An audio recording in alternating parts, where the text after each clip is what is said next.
السلام علیکم دوستو، کیا حال چال ہے؟ امید کرتا ہوں کہ سب خیریت سے ہوں گے۔ الحمدللہ میں بھی ٹھیک ٹھاک ہوں۔ آج میں آپ کے لیے مفتی طارق مسعود صاحب کا ایک اور نیا بیان لے کر آیا ہوں۔ بیان بہت انٹرسٹنگ ہونے والا ہے میرے بھائیوں۔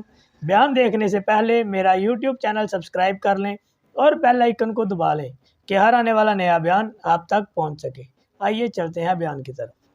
خواتین جو عدالت کا دروازہ کھٹکھٹائیں گی تو ان کو چاہیے کہ پہلے کسی ماہر مفتی سے رابطہ کریں کہ شرعی طریقہ بتائیں، اس پروسیس سے گزر کے تو طلاق واقع ہو جائے گی، بشرطے کہ وہ ساری شرائط پائی جاتی ہوں۔ اگر شرائط نہیں پائی جا رہی تو پھر یہ طریقہ صحیح نہیں ہے، پھر کسی اور طرح سے شوہر کو آمادہ کیا جائے۔ اگر وہ نہیں رہنا چاہتی، اول تو یہ کہ کیوں نہیں رہنا چاہتی، بھائی اختیار تھوڑی ہے، لیکن اگر کوئی طبعی نفرت پیدا ہو گئی ہے تو سوائے اس کے کہ شوہر کو طلاق پہ آمادہ کیا جائے، اس کے علاوہ کوئی راستہ نہیں ہے۔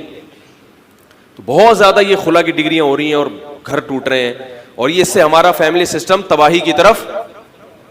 پہلے عورت کو پتا ہوتا تھا کہ بھائی میں شوہر مجھے نہیں چھوڑے گا تو میں نہیں جا سکتی، تو وہ کمپرومائز پہ آ جاتی تھی کہ بھائی گھر بسانا ہے، بچوں کی خاطر کسی طرح سے گزارا کرے گی۔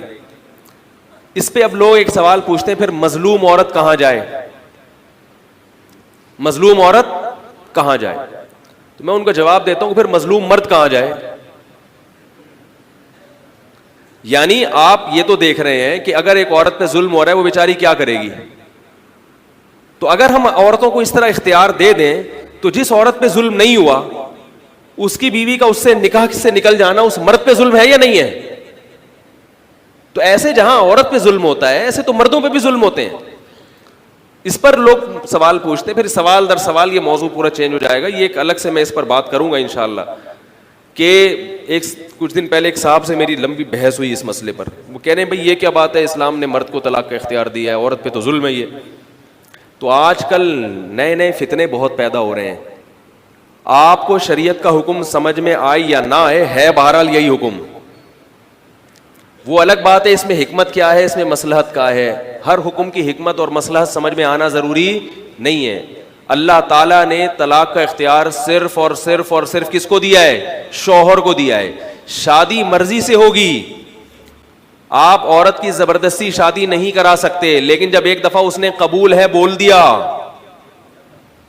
اب وہ واپس اس قبول ہے، یہ اس میں ریورس گیئر بولو نا یار نہیں ہے۔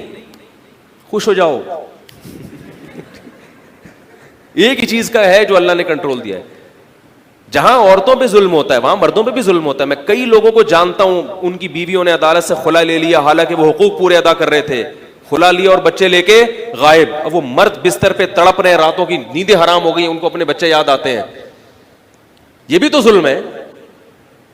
ہم کہہ رہے ہیں کہ اگر واقعی ظلم ہو رہا ہے تو عورت گواہوں سے ثابت تو کرے، اور اگر گواہ سے ثابت نہیں کرتی تو پھر شوہر کو بلا کے اسے قسم تو اٹھوائی جائے۔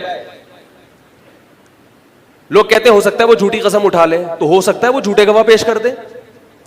عدالت تو ظاہر کی مکلف ہے، تو ظاہری کاروائی تو پوری کرو، وہ بھی نہیں ہو رہی۔ ابھی پرسوں کسی خاتون کا فون آیا کہ وہ دیندار ہیں، ان کو ڈر تھا کہ میں عدالت سے خلا لے رہی ہوں، پتہ نہیں ہوگا بھی کہ نہیں ہوگا عدالت میں۔ وہ کہہ رہی ان سے میں خلا لے رہی ہوں، تو میں نے کہا اپنے شوہر کو کہیں کہ اس خلا کے پیپر پہ سگنیچر کر دیں، خلا کے پیپر پہ کیا کر دیں؟ سگنیچر، تاکہ یہ شرعی لحاظ سے بالکل ٹھیک ہو جائے۔ بھی شوہر نے دے دیا، تو کہہ رہی یہاں خلا کے پیپر پہ سگنیچر کا آپشن ہی نہیں ہے شوہر کے۔ لے بھیا، تو یہ قرآن و سنت نہیں ہے میرے بھائی۔ یہ جو ہم بار بار کہتے ہیں نا ایک فقہ کو فالو کرو، یہ اسی لیے کہتے ہیں کہ قرآن و سنت کے نام پہ کوئی بھی کسی پہ وقت الو بنا سکتا ہے۔ سمجھ میں آ رہی؟ اور یہ سارے باہر سے کچھ مولانا لوگ آئے تھے ایوب خان کے دور میں، کچھ ایوب خان کے دور میں ہوا، کچھ بعد میں ہوا، انہوں نے ان تمام چیزوں پہ اسلام کا لیبل لگا لیا۔ ان پہ پوری قرآنی آیات لکھی ہوئی ہوتی ہیں کہ یہ اللہ کی حدود پہ قائم نہیں رہ سکتے، لہذا ان کو علیحدگی ہونے میں کوئی حرج نہیں۔ ساری قرآن کی آیتیں کوٹ کی بھی ہوتی ہیں، اور اپنی مرضی کا اس کا مطلب تراشا ہوا ہوتا ہے، اور اس کے مطابق خلا کی ڈگریاں جاری کی جا رہی ہوتی ہیں۔ تو اس لیے اللہ کے عذاب سے ڈریں۔ نکاح معمولی معاملہ نہیں ہے، اگر وہ عدالت کا خلا شرعی لحاظ سے صحیح نہیں ہوا تو وہ عورت کسی اور مرد کے لیے حلال نہیں ہوگی، یہ عمل زنا کہلائے گا، زنا۔ اور عجیب بات ہے کہ لوگ کیا کرتے ہیں، ایک خاتون نے مجھ سے کہا عدالت سے خلا لیا، اس وقت کسی مفتی سے نہیں پوچھا، دوسرے شوہر کے پاس گئی, اس سے نہیں بن رہی, اب فون کر کے پوچھ رہی ہے کہ یہ عدالت والا خلا صحیح ہوا تھا کہ نہیں ہوا تھا, کیونکہ اب وہ پہلے شوہر کے پاس آنا چاہتی ہیں. یہ کیا ہو رہا ہے, دین کو تماشا بنا لیا کہ نہیں بنا لیا؟ پہلے تو مولوی برے لگ رہے تھے کہ بھئی مولویوں سے نہیں پوچھو, اور اب جب واپس آنا ہے تو مولویوں سے پوچھا جا رہا ہے کہ وہ عدالت کا خلا صحیح ہوا تھا کہ غلط ہوا تھا.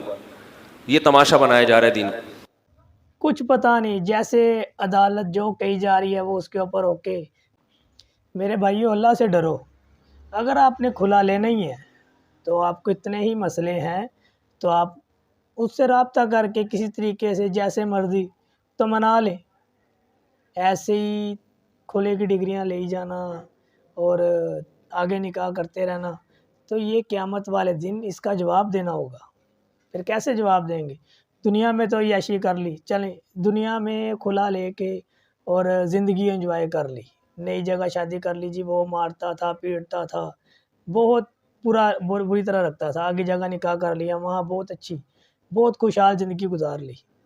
پر قیامت والے دن جب اللہ کے پاس حساب پہنچے گا تو وہاں کیا حساب دیں گے کہ میں نے غلط کھلا لے کے اور آگے شادی کر لی اور شادی کے بعد میری زندگی بہت حسین ہوگی. وہاں یہ نہیں چلے گا, یہ جو کھلا کے بعد کی شادی ہوگی یہ سارا حرام ہوگا. پھر ملیں گے کسی اور نئے بیان کے ساتھ, مجھے اجازت دیں, اللہ حافظ.